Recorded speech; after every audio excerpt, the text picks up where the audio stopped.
Hi, welcome to the NH Fitness Lifestyle video, and on this one is the NH Fitness Hub test, and this is a simple little fitness test what you can do at the comfort of your own home. So be sure to subscribe to this channel, hit that bell button, give this video a like, and let me take you through this in just a sec.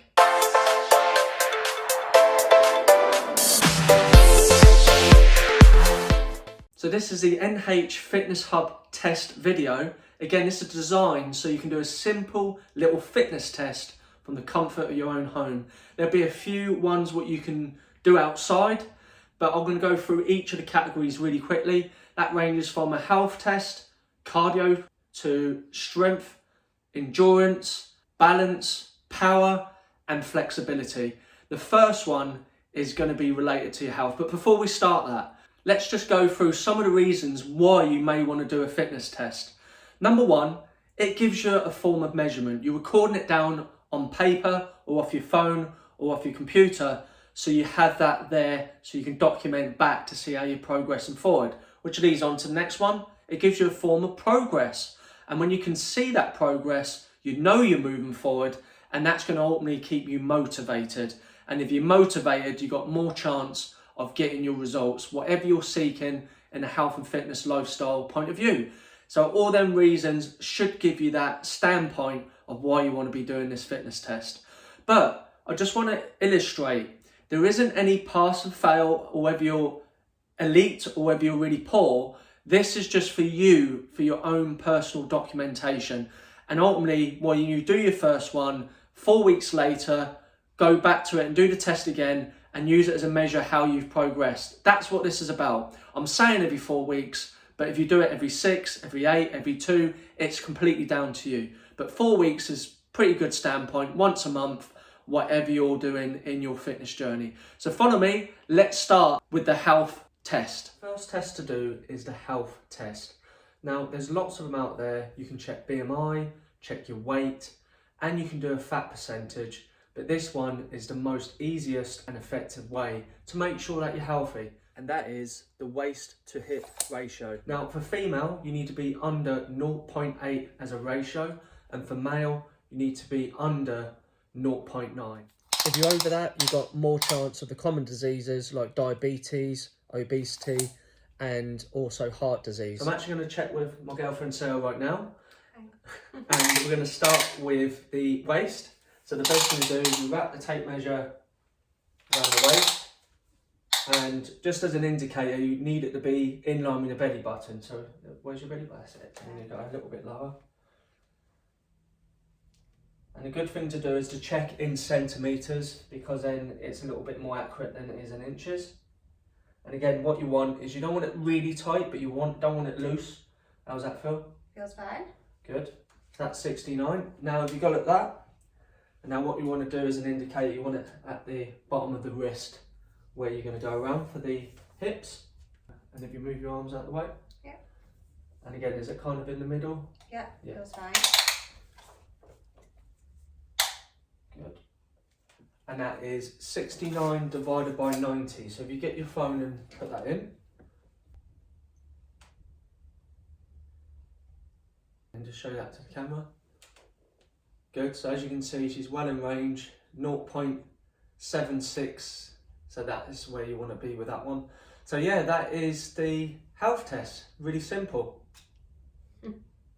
So the second test is a cardio test, and the best way to do it is you mark out around about 1K. Now you can do that in different ways. You can either use an app on your phone, which I'll leave in the description some ideas of what apps you can download. The other option is actually walk and find out the distance in advance. Like, I know exactly what's 1K for me from here, and obviously if you've got a Fitbit or some sort of tracking exercise device, that will pick that up exactly what 1K is, so you get a good insight before you actually do it. But yeah, I'm gonna get my trainers on, and then I'm just gonna set out and get going with it. So I'm just gonna do these up. Again, you want to make sure when you are doing your cardio, you make sure your trainers are on properly. So I'm just gonna put this one up. Yeah, so trainer's all ready. I'm going to get off. Follow me.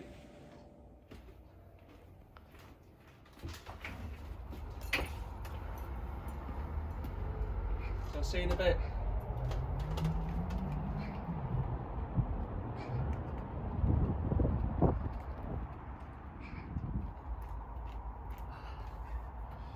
So I've done that in 4 minutes 45.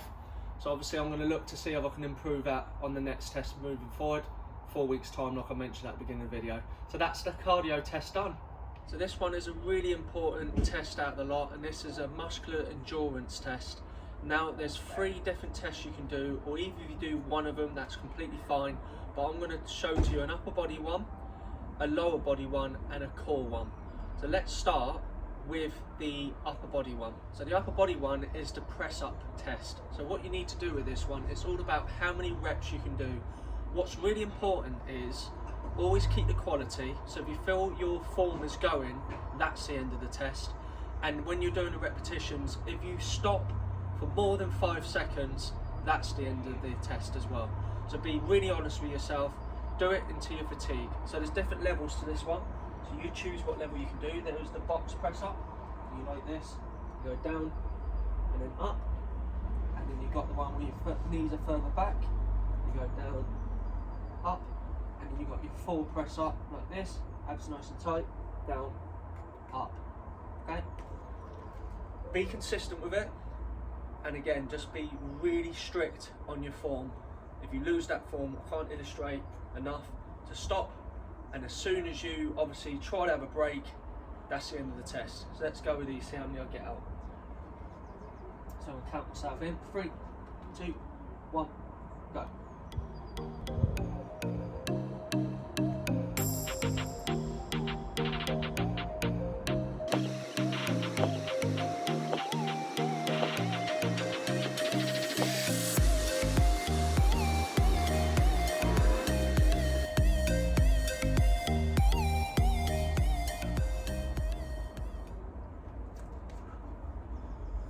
Cool, so I've stopped there. That was 63 reps. That's really worked me hard there, but I've stopped because I felt like I needed to slow down more, and I felt like if I went on any further, I would have lost my form. But that is the upper body muscular endurance test. Okay, so now we're going to go into the lower body test, and that is we're going to do prison squats. The reason why I call it prison, because your hands are behind your head, so you can keep yourself nice and upright, feet hip distance apart. Always say slightly lift the toes. Like I said before, it's about quality and obviously how many reps you can do. If you have to stop for more than 5 seconds, it's the end of the test.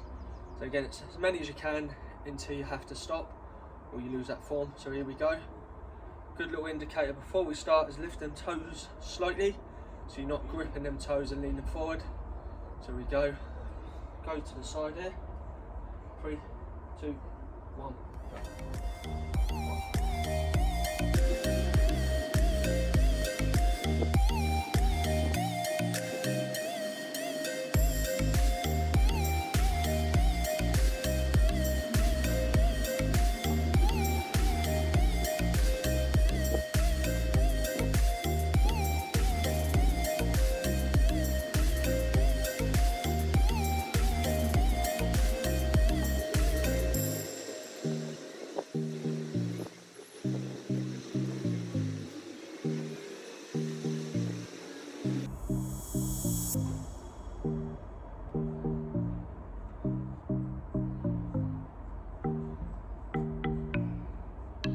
Starting to fatigue now.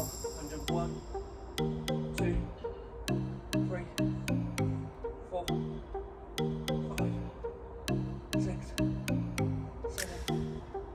8, 9, 10.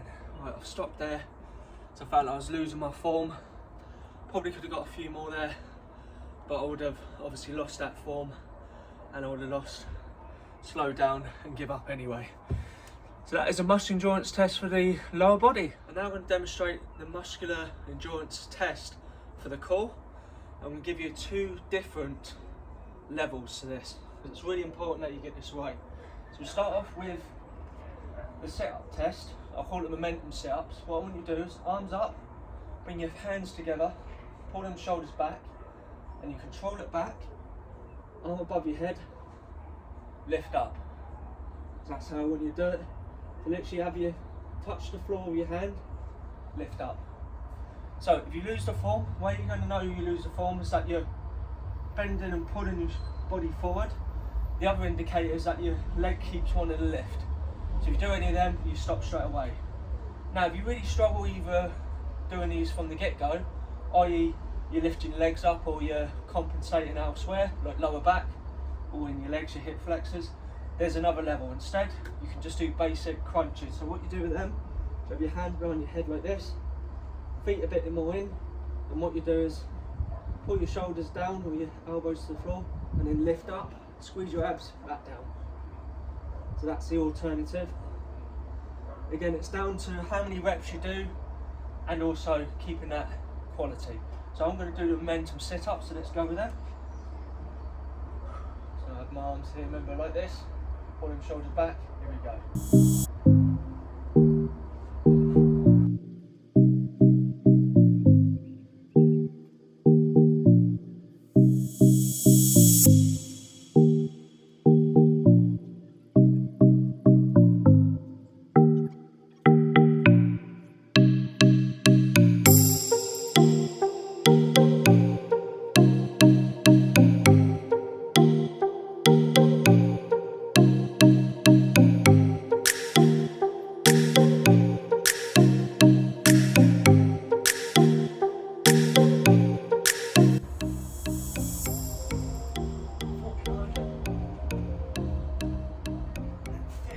Stop there. So I just felt like I was losing form there. I was feeling myself starting to fatigue. So that was that one. So that's it. That's all three of the muscle endurance test completed. Let's go on to the next one. So this one is a flexibility test, and what you're going to do is a stand and reach. Now the traditional way is using a sit and reach box, but most of you won't have that, so this is probably equally as good. So what you have to do is have your feet hip distance apart like this, start in a nice upright position, keep your legs straight, and you go down and see how far you can go. I can just touch my fingertips to the mat. So obviously that's a good indicator for me. If I was to improve that, I'd start moving my hands forward, and then you'd start measuring how far forward you've gone from your toes forward. So some people may have better flexibility than me, and obviously you use a tape measure to measure that. But yeah, that is a stand and reach test, which tests your flexibility in the back of your legs, your hamstrings, and also indicates lower back and also calves. So it's a really good test, that one. Certainly if you sit around a lot, that'll be a good indicator whether you need to do a bit more stretches and increase that flexibility. Okay, so this is a muscle strength test, and it's a form of stability and balance. So as a pass and fail, you can obviously use your own indicator whether you're going to use your arms, but the idea is that you don't have to use your arms to get up from a lie down position to a stand. So I'm going to try this one out. So you like this, and the idea is not using your arms, you're going to stand up. So you stand all the way up. So let's see how I get on it. All you need to do is use the momentum to get up, so you can go up like this. Like that. So I managed to stand. I had to lean to my side. You can go directly forward or to the side. The main thing is you can stand up. And that is the muscular strength and balance and stability. So this one is a balance test. What it's called is a stalk stand test. And the idea is you're just balancing on one leg as long as you possibly can, and then you do the same on the other leg. I've got a stopwatch here, so I'm gonna have it ready next to me, and you do the same if you're gonna do this one. And then make sure the foot's nice and straight, you're not gripping the toe, and then you just lift up on one foot. Here we go. So 3, 2, 1, go.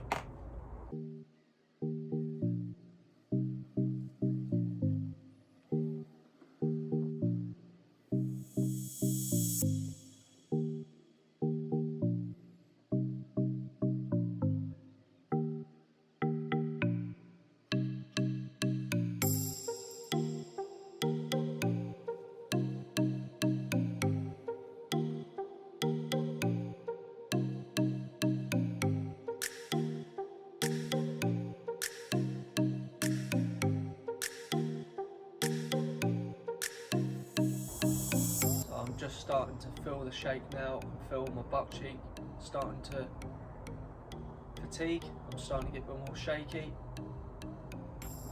A lot of pain down my leg.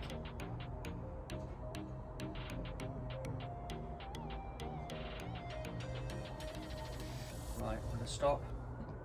Right, so that ended up being for 7.5 minutes. So I'm going to have a little rest and then I'm going to repeat on the other leg. When you rest, give yourself at least 1 minute.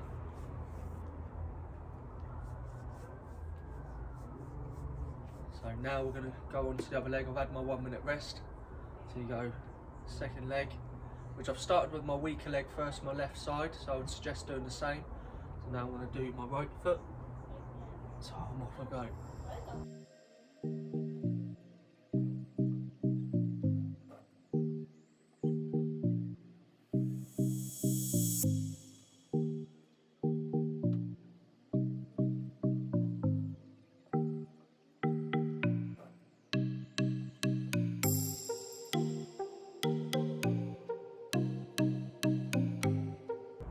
Again, it's coming near the end for me, and again, it's gone in the same area.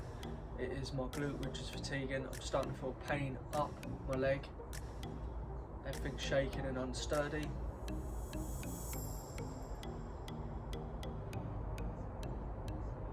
And then that's that side done.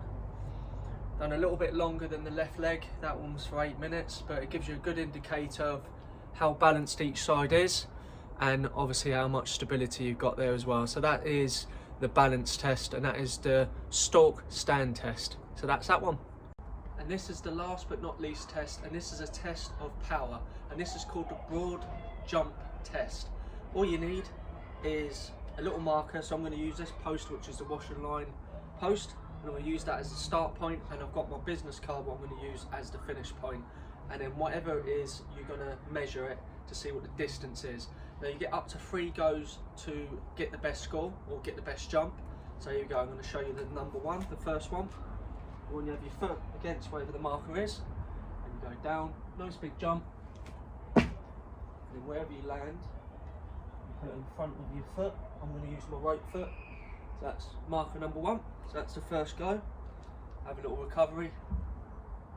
Right, so it's jump number 2. So again, I have that heel against my marker, nice big jump, and I'll mark that. I've done that on my left because my right foot moved back, and then we've got one more go, and I'm just going to shake it off. So I've got one more go to see if I can beat the last 2. That's it down. Tie that down.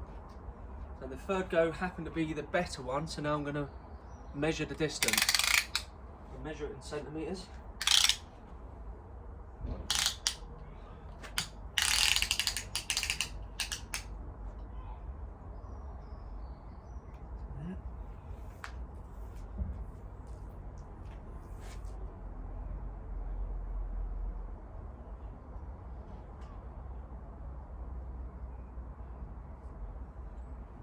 So that's 240 centimetres. So I'm going to see if I can beat that in the next 4 weeks. And that's all the tests completed. I hope you found this really informative and you've actually done your own personal fitness test. Remember, like I said at the beginning of the video, it's up to you how frequently you do this test again. And again, there's no pass or fail, whether you're elite or whether you're poor, it's down to your own individual progress. So the best thing to do is to do it every 4 weeks, but that's totally up to you. As long as you're consistent and you got that documented down. But thank you very much for joining me on this video. Again, if you haven't subscribed, subscribe to the channel, hit that bell button, give me a like, and leave a little comment underneath this video. What type of content you want me to deliver in the future to help your fitness, health, lifestyle journey in the future. Thank you. See you back soon.